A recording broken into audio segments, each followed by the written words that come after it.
Linda was always the one that people called too cute. She had soft brown hair that she pinned up casually, and a smile that warmed strangers' hearts. She was in her early 30s, and she worked in a small coffee shop where the smell of freshly ground beans mixed with the aroma of cinnamon rolls. Linda loved her job, chatting with customers, memorizing their orders, noticing the little things, who came with whom, who was nervously fiddling with a napkin. But most of all, she loved the evenings when the coffee shop was empty, and she sat at the counter with her phone, flipping through dating apps. After her divorce 2 years ago, Linda decided it was time to start all over again, and first dates became her little adventure. She wasn't naive. Linda knew that the world was full of strange people, and she always took precautions. She only met in crowded places, told her friend where she was going, and kept her phone handy. Her profile was simple, a few photos with a smile, a couple of lines about her love of coffee and old movies. The answers came quickly: truckers, office clerks, even one guy who claimed to breed exotic fish. Linda corresponded with them, joked, made appointments. Most of the dates were boring, awkward pauses, conversations about the weather, and sometimes overly intrusive compliments. But sometimes there were those who left a trail, and not always a good one. Marcus was one of them. He texted her late at night when Linda was finishing her tea after her shift. His message was short but catchy: "You look like a person who knows how to listen. I can tell stories." There was one photo in his profile, a dark-haired man with sharp features, wearing a leather jacket, standing by a motorcycle. Linda replied, and after a couple of days of texting, they agreed to meet at a bar near the coffee shop. When she arrived, Marcus was already sitting at a table in the corner, sipping a beer. He was taller than she had expected, with broad shoulders and arms covered with old scars that he attributed to working in the garage. His voice was low and husky, and he really knew how to talk, about roads, about people, about how he once repaired a motorcycle in the rain. Linda was laughing, relaxing, and didn't even notice how the evening turned into night. But something about Marcus made her uneasy. He looked behind her too often, as if checking the entrance, and his stories became strange, about missing fellow travelers, about abandoned gas stations where he found other people's things. When she asked where so many details came from, he grinned and said, "I'm just being observant." Linda chalked it up to fatigue and drinking wine. They said goodbye at the exit, and he offered to give her a ride on his motorcycle, but she declined, citing the cold. Marcus nodded, shook her hand, his palm was hot and sticky, and walked off into the darkness. Linda returned home feeling slightly uncomfortable, but she couldn't figure out why. A week later, she noticed him again. Not on a date, but outside the window of a coffee shop. Marcus was leaning against a lamppost across the street, looking at her. He didn't wave or smile, just stared. Linda blinked, and he disappeared as if he had never been there. She convinced herself that it was a coincidence, but the next day he sent a message: "You look good behind the counter." Linda did not answer, blocked him, but the feeling that he was somewhere nearby did not go away. She began to notice little things, traces of dirt at the entrance to the coffee shop, although it wasn't raining, an empty beer bottle by the trash can, like the one he drank at the bar. Her friend advised her to change the locks, but Linda waved her off. "It's just a bad date, it's okay." Then there was Eddie. Tall, thin, with a nervous laugh and a habit of fiddling with the sleeves of his sweater. They met in the park, strolled along the pond, where ducks lazily swam among the reeds. Eddie was an amateur photographer, showing her pictures of sunsets and abandoned buildings on his phone. Linda thought he was cute, even if he was a little weird. He kept looking around, as if he was waiting for someone. The conversation was going easily until he mentioned that he likes to shoot live moments. Linda asked what it meant, and he replied, "When people don't know they're being filmed." She laughed, but it came out strained. Eddie left, promising to send her a photo from the walk, and he did send her a picture of her looking at the water, with a shadow in the corner of the frame. Linda didn't remember anyone being there. These dates began to form a mosaic in Linda's head that she didn't want to put together. She kept scrolling through the app, meeting new people, but every time something went wrong. One guy, Tom, turned out to be obsessed with knives. He brought a folding blade to a date and spent the whole evening sharpening it on the edge of the table, telling how he likes to feel in control. Another, Richard, offered to go to his house to see the basement, where he had a collection.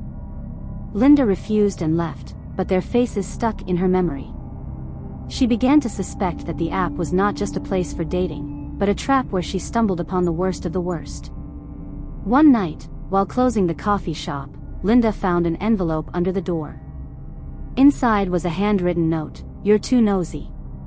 It makes you interesting."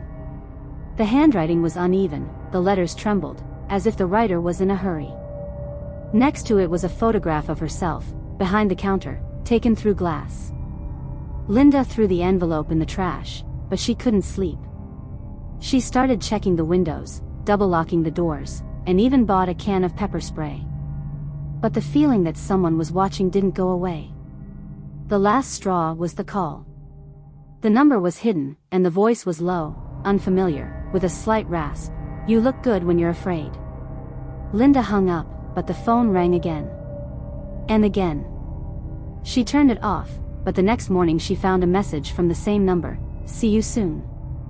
By this point, Linda realized that first dates weren't just awkward encounters. Linda decided she'd had enough. After the last call, she deleted the dating app, changed her phone number, and even asked the coffee shop manager to put a new camera at the entrance. She didn't want to think about Marcus or Eddie or those weird guys with their bleary eyes and sticky hands anymore. But it wasn't so easy to get rid of the feeling that someone was breathing down her neck. She started carrying pepper spray in her jeans pocket, and at home she checked every corner before going to bed. Her friend Kate, a big woman with a voice like a high school coach, offered to take a dog or at least a baseball bat, but Linda just laughed it off. She didn't want to admit that she was really afraid. A few days after the room change, she noticed that the coffee shop had become quieter. Regular customers came less often, and new faces seemed suspicious to her. They stared too long, sat too quietly. One evening, while wiping the counter, she heard the front door creak. I looked up and saw no one. Only the wind blew the leaves along the sidewalk. But when she went to lock the door, she saw shoe marks on the threshold, large, with deep treads, covered with fresh mud. Linda froze, her heart pounding. She hadn't seen tracks like this before, and it hadn't rained in a week. The next day, Kate insisted that Linda not close the coffee shop alone. They were standing together, chatting about all sorts of nonsense, when the lights in the hall flickered and went out. Kate cursed, grabbed a flashlight from under the counter, but the beam did not pick out empty tables, but a silhouette by the window. He was tall, wearing a leather jacket, and he was standing with his back to the street. Linda recognized him immediately, Marcus. Kate shouted, "Hey, we're closed," but he didn't turn around. Instead, he slowly raised his hand and tapped his finger on the glass, 3 times, steadily, as a signal. Then he left, disappearing into the darkness. Linda grabbed her phone to call the police, but Kate stopped her. "What do you say?" "That the guy knocked on the window. Let's just get out of here." They left, but the next morning Linda found a new note under the door of the coffee shop. This time it's not an envelope, but just a piece of paper pressed with a stone.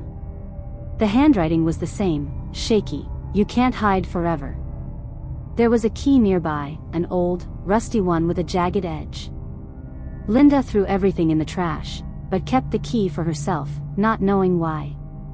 She began to suspect that this was not just harassment, but something more organized, like the network she got into by opening that damn profile. 2 days later, everything started spinning. Linda was closing the coffee shop when she heard a noise around the corner, a thud, as if something heavy had fallen. She looked out and saw Eddie, the photographer.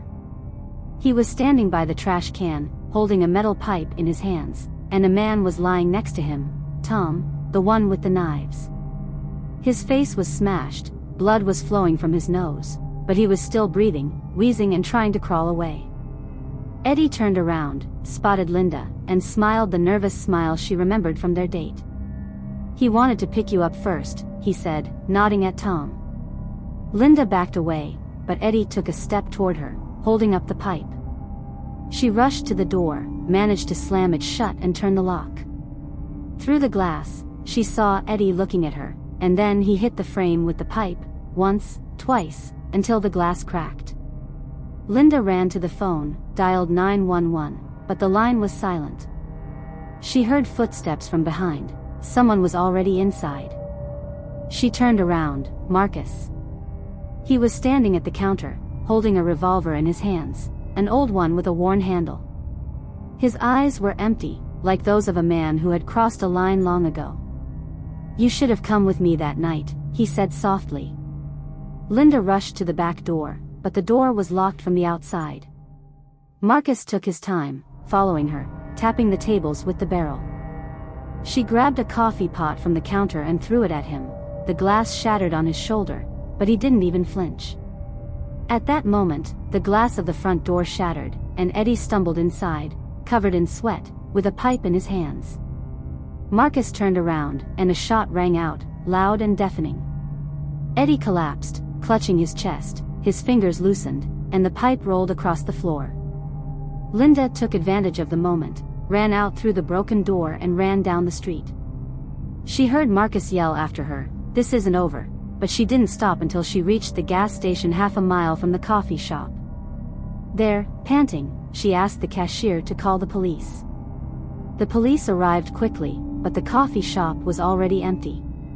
Eddie disappeared, leaving only a pool of blood and broken glass. Tom was found by the trash can. He was dead, his neck was twisted, as if someone had finished the job. Marcus was missing, but there was another note on the counter: "You're next in line."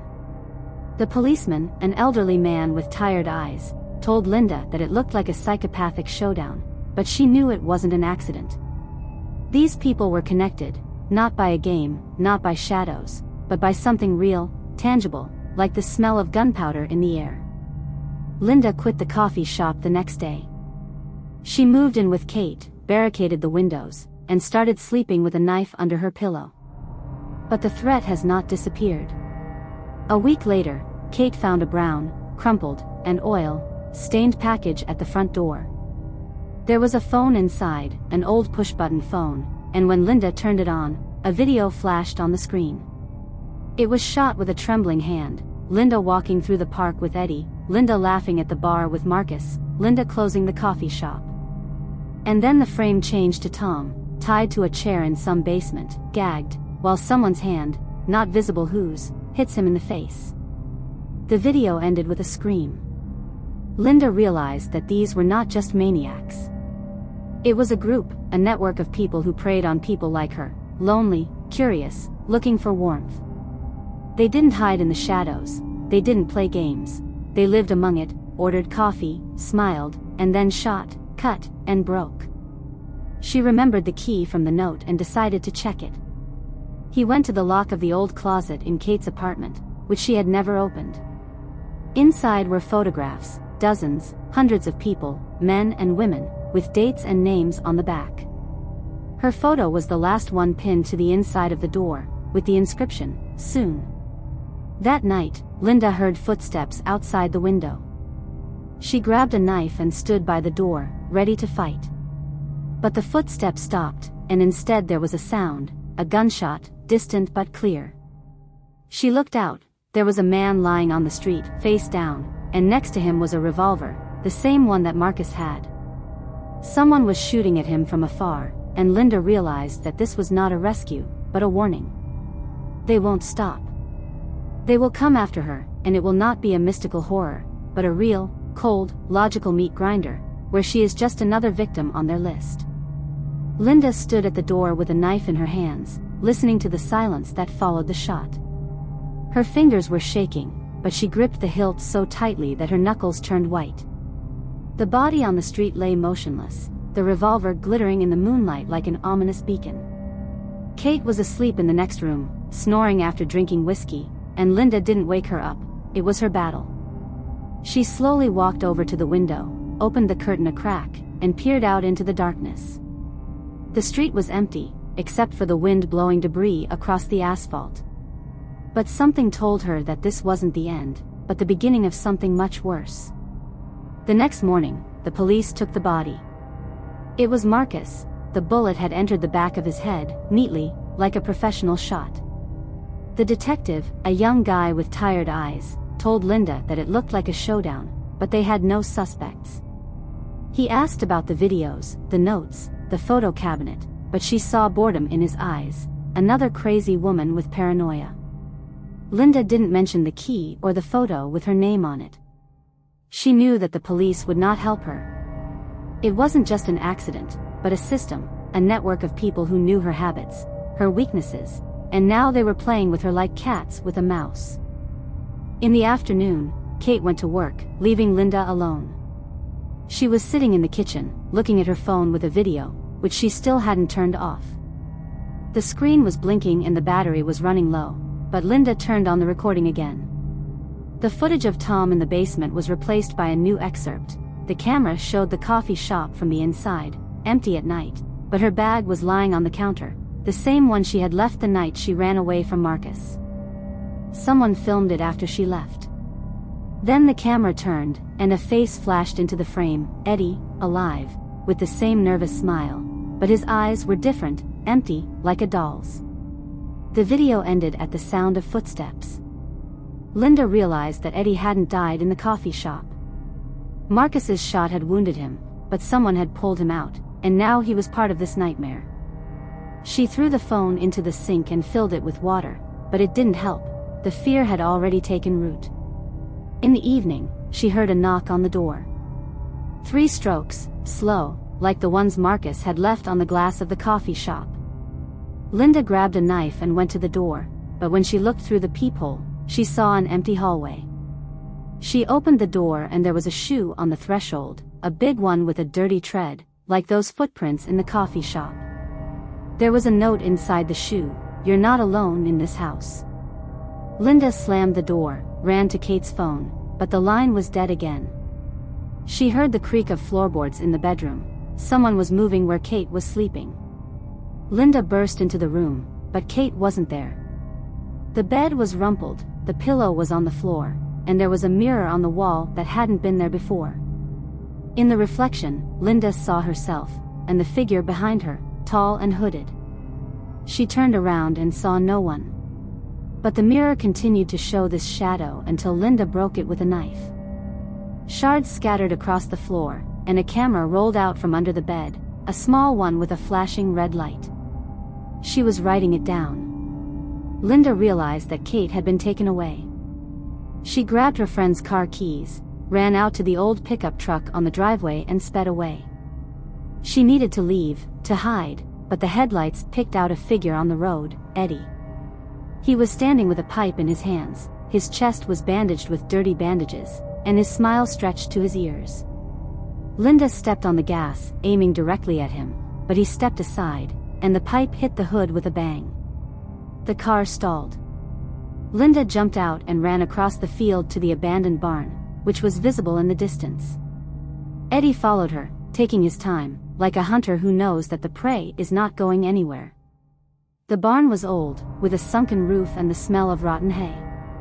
Linda hid behind the tractor, clutching a knife, but she did not hear footsteps, but voices. Lots of voices. She looked out. There was a long table in the center of the barn, like for a banquet, and people were sitting around it. Tom, with his twisted face and bruises, Richard with his collection, even the woman Linda had seen on the app but hadn't met. They were all alive, but their eyes were empty, like Eddie's. Kate was lying on the table, bound and gagged, her chest heaving. And at the head of the table was a man Linda didn't know, bald, with a snake tattoo on his neck, and holding a pistol. "Welcome to our last date," he said, looking directly at Linda. His voice was as dry as sand. She rushed to the exit, but the doors slammed shut. Someone had boarded them up from outside. The man raised his gun and fired into the air, drowning out Kate's scream. "Did you think they were just maniacs? No, it's a family. We choose who deserves to live and who deserves to become a part of history." He nodded to Eddie, who approached Kate with a pipe. The first blow broke her arm, the second, her knee. Linda screamed and lunged forward, but Richard grabbed her from behind, twisting her wrist. The knife fell to the floor.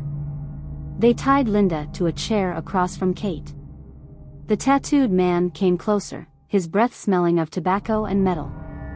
"You were the perfect candidate," he said. "Trusting, but not blind. Curious, but not cautious. We've been watching you since day one." He showed her the folder. Inside were her photos, bank statements, recordings of conversations with Kate. It wasn't a random hunt, but a plan built over months. Linda realized that the dating app was their network, and she was the fish they were hooked on. Eddie started cutting Kate. "Not with a knife, but with rusty wire cutters I found in the corner of the barn." He cut off her fingers, one by one, throwing them on the table like poker chips. Kate was wheezing, her eyes rolled back in her head, but she was alive. Linda struggled in the straps, but Tom came up and hit her in the face, so hard that blood flowed from her lip. The man with the tattoo took out his camera and started filming. "This is for the archive," he said. "People like to watch others break down." Then the shooting started. Not from the inside, but from the outside.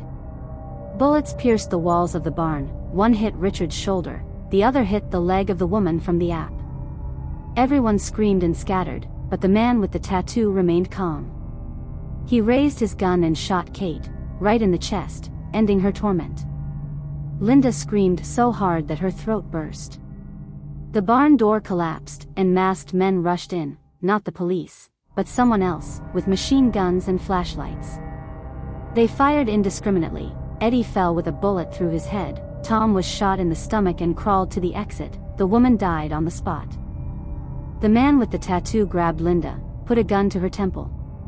"Do you think this is salvation?" "Stop it," he hissed.